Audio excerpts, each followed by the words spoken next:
Bonjour, nous accueillons Efrat Aflalo, qui est directrice du département des médecins Olim au ministère de l'Alia et de l'Intégration. Bienvenue. Alors ma première question, c'est racontez-nous votre accompagnement, c'est-à-dire que les médecins Olim sont déjà arrivés en Israël ou vous êtes en amont de cet accompagnement? Le processus de suivi, c'est vraiment une approche holistique. C'est très très vaste. Cela commence déjà là où sont les médecins. On rencontre les Olim, les médecins, dans de sortes de salons, comme ici, comme au MEDEX, et aussi dans de différents événements organisés par l'agence juive. Dans ce salon, on fait plusieurs choses. On donne l'information nécessaire. On explique sur toute cette enveloppe, sur le monde du travail, sur le monde des licences, de spécialisation, sur l'intégration de la famille. Et on est là pour répondre à toute question. En plus, nous avons avec nous des représentants du ministère de la Santé qui peuvent commencer avec les médecins ce processus, tout ce qu'il faut pour obtenir la licence, déjà quand ils sont chez eux, là où ils sont confortables. Donc en fait, c'est un accompagnement global, pas uniquement sur l'arrivée technique des médecins avec leur licence, avec leurs équivalences et avec la possibilité déjà d'avoir trouvé un travail, mais il y a aussi effectivement pour la famille, et ça vous le faites pour la France plus particulièrement, donc dans le cadre de ce salon. Donc en fait c'est un accompagnement global qui prend combien de temps en moyenne? Je pense qu'à la fin, tout cela dépend vraiment. C'est que la famille envisage de faire. S'ils veulent faire leur alia dans les 2 ans à venir, donc on doit vraiment commencer tout le processus des licences, de reconnaissance des spécialisations. Et on peut aussi donner énormément d'informations. Nous avons une équipe du ministère de l'Alia et de l'Intégration qui rencontre la famille et qui essaye de comprendre leurs besoins, où ils veulent habiter, qu'est-ce qu'ils ont besoin pour les enfants, où ils cherchent du travail, et ils commencent à construire un programme pour que quand le moment arrive, le moment de l'Alia, tout cela va être beaucoup plus facile. Quand ils arrivent déjà en Israël, on les aide. Si on arrive à faire avant, comme par exemple ici, si on réussit de les aider déjà en amont, c'est très bien. Et sinon, on est là pour leur faire rencontrer des employés potentiels dans le système de santé en Israël, avec des différents responsables des hôpitaux, et on leur fait le programme qui est adapté à eux, là où ils veulent habiter, mais aussi à ce qu'ils espèrent d'avoir professionnellement. Et je veux dire que ce qui est très important et très spécial dans notre système, c'est tout ce qu'on fait en amont de l'Alia. Rachel de mon équipe est là, elle est déjà en contact avec un couple de médecins, un médecin pédiatrique, un médecin de famille. Elle a dit, là je vais être ici, on va se rencontrer. Ils vont se rencontrer ici, mais ils se connaissent déjà, elle sait déjà tout. Et là, ils vont vraiment se rencontrer ici. Et quand ils vont faire leur Alia en août, elle va continuer leur suivi. Donc, en fait, quand on est au salon du MEDEX, on rencontre des médecins qui ont la volonté de faire l'ALIA.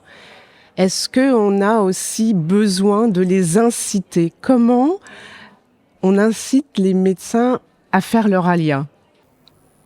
Je pense que les médecins, avant tout un médecin, c'est avant tout un olé. avant d'être médecin, il doit avoir cette envie de faire son aliyah. Et d'avoir cette sorte de sionisme, de l'importance de tout cela. Et c'est chacun qu'il sent, qu'il ressent. Nous, on peut proposer le suivi, on peut proposer d'aide en tout ce qui est économique, ou peut-être des réponses à des questions qu'ils ont, mais à la fin, la décision est très, très personnelle. Et nous sommes là pour répondre, pour aider avec tout ce qu'on peut, mais à la fin, la décision leur appartient. Quelle est pour eux la plus grosse difficulté ? J'aimerais, et je suis très heureuse de parler ici avec des médecins qui peuvent peut-être nous écouter ou nous regarder.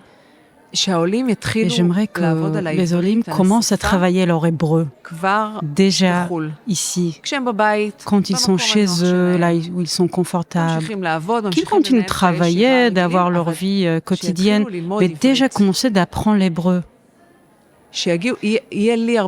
Pour moi, tout va être beaucoup plus facile pour aider de trouver du travail, de s'intégrer. S'ils vont déjà venir avec un hébreu qui leur donne la possibilité de communiquer avec l'équipe, avec les patients. Pour moi, c'est vraiment la première chose. Et la deuxième chose, on veut que les médecins viennent travailler et habiter au Negev, dans le Galilée, en périphérique. Et alors justement, les inciter à aller ou dans le Negev ou en Galilée, c'est vous qui les incitez, parce que j'imagine qu'un médecin peut se dire je vais aller travailler à Jérusalem, à Tel Aviv. Vous leur expliquez qu'il y a peut-être plus de potentiel de travail dans ces régions ? Oui, c'est vraiment une partie très importante de notre suivi. Avant tout, on donne de subventions. Le ministère de Negev et de la Galilée donne de milliers, de centaines de shekels, 400 000 shekels pour 3 ans, par exemple, pour les médecins qui vont venir et y habiter dans le Negev ou dans la Galilée. Et oui, nous sommes vraiment en train de parler de tout ça. On a des très bons contacts avec des responsables de la santé dans ces régions. Et c'est vraiment notre vision. On parle beaucoup de ces régions. Donc un médecin, quand il arrive, il a quand même son installation, l'ulpan, pour être à l'aise, il a donc ses équivalences. Ça prend un certain temps. Comment, financièrement, si ça prend 6 mois, 1 an, avant d'être totalement intégré, comment vit-il financièrement ? Donc avant tout, les médecins de France, ils peuvent, en théorie, déjà commencer à travailler. Au moment où ils arrivent et ils ont leur carte d'identité, c'est-à-dire s'ils commencent ici tout le processus, la licence va déjà attendre en Israël avec ce chemin vert qu'on reconnaît leur spécialité par le conseil scientifique. Et s'ils commencent déjà à faire tout cela ici, donc ils pourront travailler assez rapidement en Israël. Mais ils ont également, il y a ce qu'on appelle le sal klita, ce qu'on donne aux gens qui arrivent en Israël. Il y a différentes subventions dans certaines régions, pour le nord ou pour le sud. Ils ont une sorte de subventions pour tout ce qui est loyer. Est-ce que des spécialités se dessinent en Israël au niveau quels sont les besoins de médecins spécialistes? Est-ce qu'on a une carte? Est-ce qu'on a plus besoin d'ORL, de rhumato, de dermato? Est-ce qu'il y a un paysage comme ça de métiers, de spécialités à pourvoir? Oui, avant tout, j'aimerais vous dire que de niveau national, il nous manque de médecins psychiatriques, de médecins spécialisés en tout ce qui est réhabilitation. Et la population est en train de monter, on devient de plus en plus vieux, donc on a besoin de médecins gériatriques, de médecins de famille, de médecins pédiatriques. Et si je parle de cette pénurie de niveau national, donc au nord et au sud, on le ressent encore plus, cette pénurie, surtout dans le Negev, dans la Galilée. Et est-ce que les métiers paramédicaux, parce qu'on parlait de réhabilitation, est-ce que les kinésithérapeutes, ça fait partie aussi de ce qu'on recherche en France, ou est-ce que c'est vraiment médecine et spécialisation? Oui, il y a aussi une pénurie en tout ce qui concerne la paramédecine. Il nous manque énormément de physiothérapeutes, de différents métiers de pharmaciens. Donc nous sommes dans un processus avec le ministère de la Santé de construire un programme comme nous avons fait pour les médecins, un programme qui va être aussi qui va cibler la paramédecine. Est-ce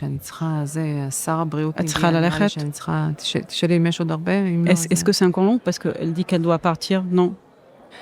Juste une dernière question. Le conseil scientifique, quelle est sa vocation pour comprendre ce rendez-vous que le médecin Olim a avec le conseil scientifique? Les équivalences ne suffisent pas? Est-ce que c'est vraiment une part entière de rendez-vous, de rencontre? Comment ça se passe? Le conseil scientifique est responsable de reconnaître la spécialisation. Donc le ministère de la Santé donne la licence d'exercice et le conseil scientifique reconnaît la spécialisation. Et on peut faire les deux processus en même temps en fait. Et aujourd'hui, il y a une vraie nouvelle que le médecin français ils rentrent dans ce qu'on appelle un passage rapide. Ils donnent tous leurs documents nécessaires et ils rentrent vers un chemin qui est beaucoup plus rapide en ce qui concerne la décision pour la reconnaissance de spécialisation. Est-ce que c'est complet et rapide? Et donc, dans ces cas-là, ils peuvent commencer tout de suite à travailler. Et s'ils vont décider qu'il y a certaines choses à compléter, normalement, ça va être très court. Mais là, ils vont avoir une réponse et tout cela va passer assez rapidement en tout ce qui concerne leur spécialisation. Très bien. Efrat, Toda Rabba, bon salon. Ramenez-nous plein de médecins en Israël.